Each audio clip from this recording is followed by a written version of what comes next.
watched every premiere of South Park for the past 20 years, and I've seen every episode of South Park several times, at least 20 times.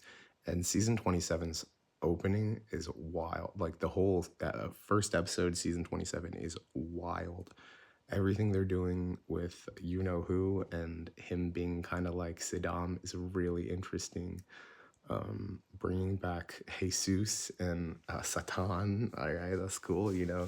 Um, that's pretty cool. Like their legacy characters that we haven't seen since canceled South Park, which I think was season 2023. I don't remember. It was a couple seasons ago. But they died. Having them come back, interesting. Um, PC Principal's whole thing. I'm interested to see where that's going. Everything that the lawsuit and how much they had to pay, it sounds like a lampshade of like what really might have happened this whole past week with Trump and South Park Studios. Who knows? I don't know. Maybe it was a whole thing with Paramount. Maybe they had to pay five, the $3.5 million to be like, hey, we had this episode already. We need to make it. That's just speculation.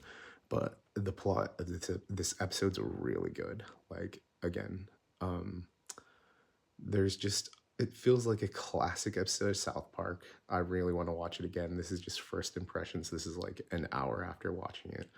Um, I like the focus. I like how there's a looser focus on main characters in this episode and more as like a whole thing. And it feels like an old episode of South Park in the sense that you obviously have Stan having a storyline going on, but like so the boys have storylines going on, but like you really feel like modern South Park in the sense that you feel like it's a town. I feel like the best thing that the Tegrity Farms era of South Park really brought was like South Park feels like like it's always felt like a town, but we really do have. I love having the nice vignettes of the different characters and like seeing how everybody's connected in South Park. That's really interesting. Uh, Woke is dead. Has it been 6 years? I don't know. Let's see. Is it coming back? Who knows?